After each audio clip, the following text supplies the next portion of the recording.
इस साल जुलाई में बारिश से बदहाल दिल्ली में यमुना नदी का जलस्तर पहली बार खतरे के निशान से 3 मीटर ऊपर चला गया।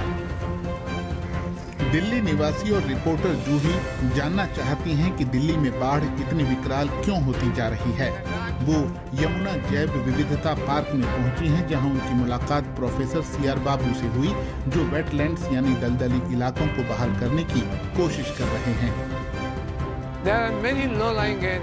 दिल्ली में बहुत सारे निचले इलाके वेटलैंड्स का काम करते हैं और ये पड़ोसी इलाकों के कैचमेंट्स को भी थामे रखते हैं।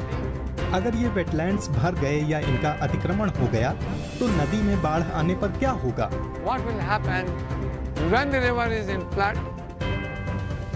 इस सवाल का जवाब देने के लिए हाल के समय में भारी बारिश के पैटर्न को देखना होगा।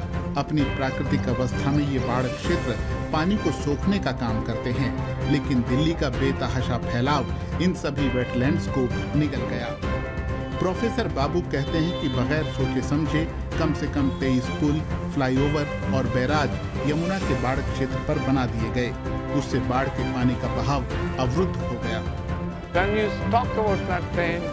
बाढ़ क्षेत्र सिर्फ एक बाढ़ क्षेत्र नहीं है, उसमें कैचमेंट वेटलैंड्स भी हैं।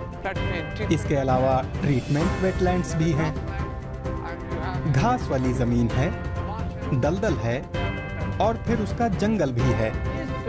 ये तमाम चीजें निचले इलाकों की ओर बाढ़ के पानी को जाने से रोकने में प्रमुख भूमिका निभाती हैं।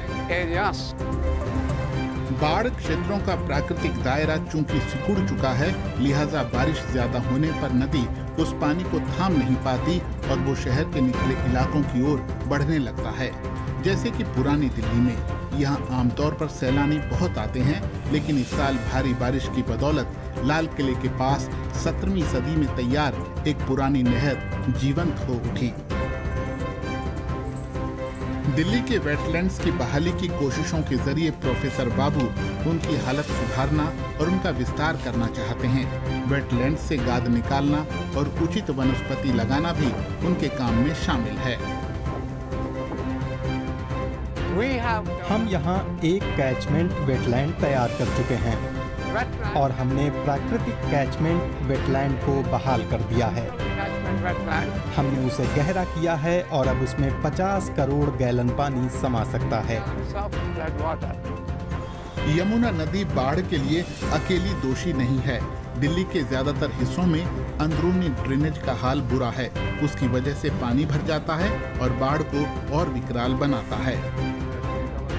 आईआईटी दिल्ली के प्रोफेसर ए.के. गोसाई नालियों के इस पेचीदा जाल के जरिए समझना चाहते हैं कि शहर के बुनियादी ढांचे के ये छेद और यमुना का बढ़ता जलस्तर आखिर कैसे बाढ़ की स्थिति को इतना विकट बना रहे हैं।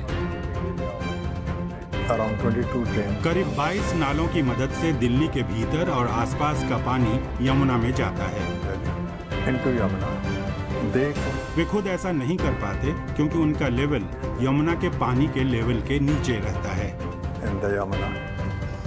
दिल्ली के कई हिस्सों में कचरा सीधे नालियों में फेंक दिया जाता है। इससे पानी प्रदूषित होता है और नालियां जाम हो जाती हैं। डॉक्टर गोसाई के मुताबिक बारिश के पानी के 200 से ज्यादा कुदरती निकास और 4500 किलोमीटर कृत्रिम नालियां हैं।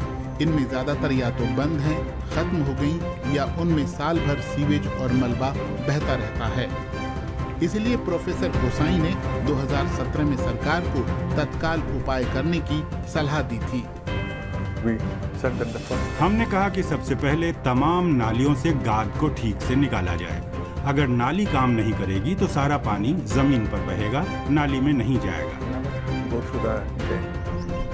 उनके सुझावों पर किसी ने ध्यान नहीं दिया, लेकिन उनके जैसे नागरिक कोशिशें जारी रखते हैं। वन्य जीव विज्ञानी प्रखर रावल मानते हैं कि दिल्ली में सैकड़ों छोटी झीलों और तालाबों को बचाकर बाढ़ से निपटा जा सकता है। नक्शा देखकर मुझे एहसास हुआ कि दिल्ली में बड़ी संख्या में तालाब हैं जिनके बारे में कोई नहीं जानता।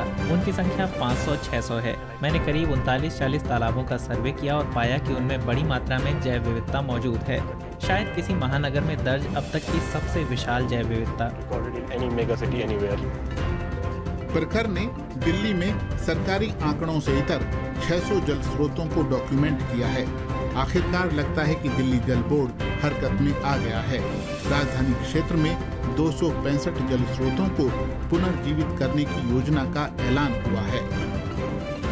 अभी तक ऐसी पहलें व्यक्तिगत स्तर पर ही ज्यादा दिखाई देती हैं, लेकिन दिल्ली की हाल की रिकॉर्ड बारिश, बाढ़ और बढ़ता जलवायु संकट तमाम नागरिकों और अधिकारियों को हालात सुधारने के लिए सचेत भी करते हैं।